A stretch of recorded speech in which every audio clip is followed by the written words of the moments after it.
And time now to get you that exclusive conversation with British cricket legend Lord Ian Botham, from the T20 to UK politics to cricket in the metaverse. He speaks to me on a range of issues at this point in time. Thank you very much for taking the time out for this conversation.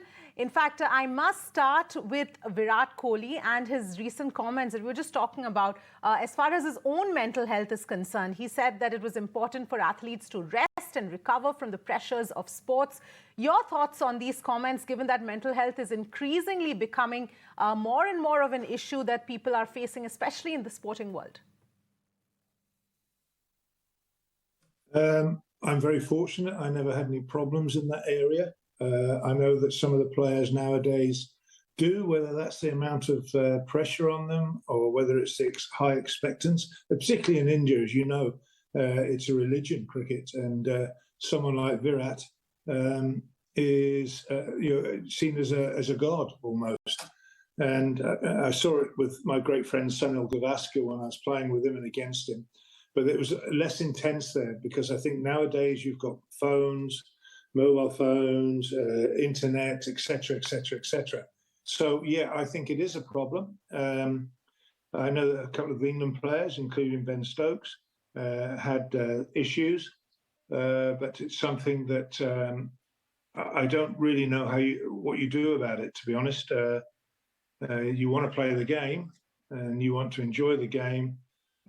Maybe you just need to have a bit more time away. Virat's played a lot of intense cricket over a long period. Maybe he needs to break it up. And if you look at what Ben Stokes is doing now, he's giving away one format of the game to give himself some breathing space. Right. Right. So just expanding on that, how much of a bigger issue would you say has this become now compared to during your times, if you had to compare the two eras? Well, as I just said about the mobile phones, cameras, etc., I don't think it was any easier in our day because we had crowds of 100,000 in Delhi, playing Calcutta, rather I should say, Eden Park, and then you had another 40,000 in the gardens there. So I think that you don't get those crowds now, not for Test cricket. So yeah, I don't really know what's the way around this.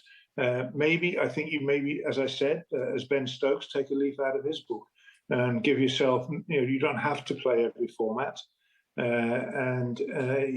Ben's walked away from one of the formats, and consequently, I think that will stand him in good stead. Right. How easy is such a decision? I mean, if we look at the aspect of so many T20 leagues now, this time, I mean, the IPL and PSL is clashing. But how do you think that then impacts the international calendar and players as well, with so many tournaments, again, a factor that's contributing to the players' mental well-being as well as performance? Well, the players don't have to play it. It's as simple as that. Right. If you want to play it, then you have to, you've got to prepare yourself to do all that. I think it's a decision only the player can make. Do you want to play in this? Like Ben Stokes has walked away from the IPL. And the reason for that is because he wants to continue to play cricket at the highest level and in the highest formats. And the highest format of the game is Test cricket. Right. Now, specifically with respect to Virat Kohli, as you're aware, there's been a lot of buzz about his performance, his inclusion in various tournaments, especially with the T20 World Cup also coming up. He's gone through a lot, but your thoughts on this and any advice for him? Virat's the only person that can answer that question. I like Virat. I get on well with him. I don't know him as well as I do some of the other Indian players of yesteryear, but I find him very amenable. And I would say to Virat, he's got to sit down, maybe with his family, and maybe someone he trusts, or a couple of players that he trusts, and prepared to listen to what they've got to say. Maybe someone like Ravi Shastri or Sunil Gavaskar, people from a different era, how they dealt with it. But at the end of the day, the player has to make the decision. And if Virat thinks that if he, for instance, doesn't play in the IPL next season, that gives him a nice big break. And maybe that's what he needs to recharge his batteries. At the end of the day, it's only he can make that decision. So you believe that all Virat needs is a break and that he does, in fact, have a lot of cricket left in him? Definitely. I'm sure. Look, at the end of the day, yeah, to be honest with you, if he goes away, walks away from cricket for a few months, go and do some stuff with his family, go on holiday, go and do whatever he wants to do with his family. But I think that he would benefit enormously from that. And I would suggest that he goes on holiday outside of India because he can't walk down the high street. So he needs to go somewhere, maybe somewhere like Spain or the Caribbean. No, can't go to the Caribbean, but you can go. There's lots of places he could go where he would be able to probably walk around as a pretty normal person, which is something he probably hasn't been able to do for a long time. So, yeah, I would pick a country that doesn't play cricket and go and have a break. Well, absolutely. Virat can't walk down a street without being recognized, at least here in India. But with respect to India, what did you make of Bumrah's captaincy and performance in the recently concluded England series? I didn't see a great deal of it. I was away. But look, I think this England side is a different, totally different mindset to the ones of 6 months ago, 9 months ago. So you're a bit unlucky, I think, to hit the McMillan and Stokes train, if you like, coming zooming through. But no, look, India are a young side. They need to. Other players can help Virat as well by taking the pressure off them a bit and scoring runs.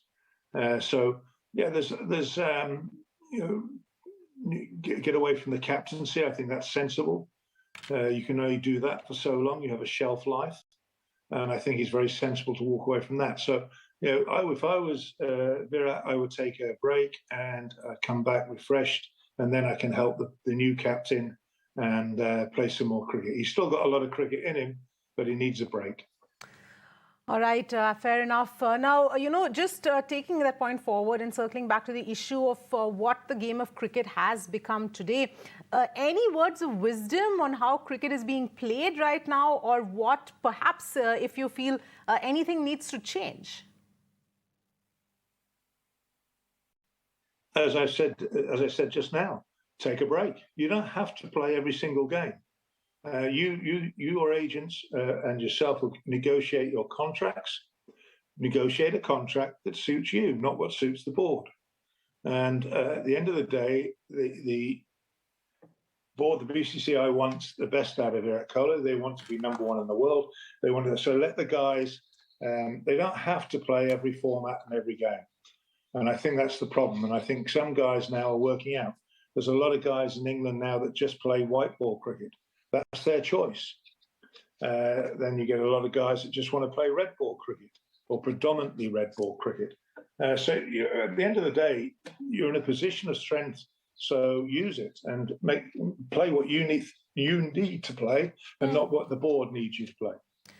Right, fair enough. But wouldn't then that become a battle between formats? And for one example, between playing for league versus playing for one's country, how do you think that choice then pans out? Well, I think anybody that plays, I could not bear the thought of playing one-day cricket every day of my life. I would hate it. I couldn't watch it, let alone play it. So I would suggest that you've got to make a choice. And the players are the only ones that can make that choice. And maybe it'll put a little bit of pressure on the BCCI to actually rethink their schedule. But I think Virat is a prime example. We had Ben had to take time off over here.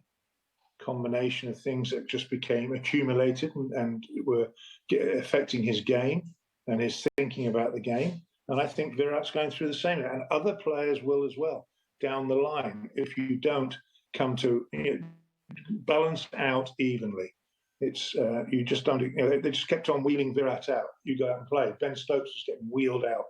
You've got to move on from that, and you've got to think about the players. It's not going to affect the gates, because if people want to go and watch the IPL, they'll go and watch the IPL. If they want to go and watch a Test match, they'll go and watch it. At the end of the day. it doesn't really affect the crowds, not in India anyway. Right. All right, I'm going to ask you to rewind a little bit now and tell us your favorite memory with respect to India. Well, immediately, in my 100th wicket was Sunil Gavaskar, caught at Lords in the slip. So, yeah, that was a nice start. And Sunil and I are very good friends. And he played with me at Somerset when he came over for a year when Viv was away, Viv Richards, playing for the West Indies. And Sunil played. And no, I respect Sunil. I think he's what he did for cricket. I still think he's one of the biggest names in Indian cricket. And quite rightly, a fantastic player. So, yeah, anytime I got Sunil out, I enjoyed it. I enjoyed the moment. All right. Well, let's move away from cricket for a bit. Tell us about your first NFT and your plan to bring cricket into the metaverse. Well, look, I know very little about it at this stage. I've only been involved for about 2 months now. But I'm learning. But I have to say, it's a totally new world to me. And how I'd compare it is if you go back to the, say, early 90s when internet appeared and people were saying, oh, it's going to work or it's not going to work or this and that and that and this. At the end of the day, I think that NFTs would allow a lot of the people who are cricket fans a chance to walk through almost like a memory lane and can see the heroes and cricketing events, matches. It can take you on a journey, and I find it quite exciting. I don't know a great deal about the how it actually works financially, but that will come with experience. But I've got a lot of interest in it, and I think.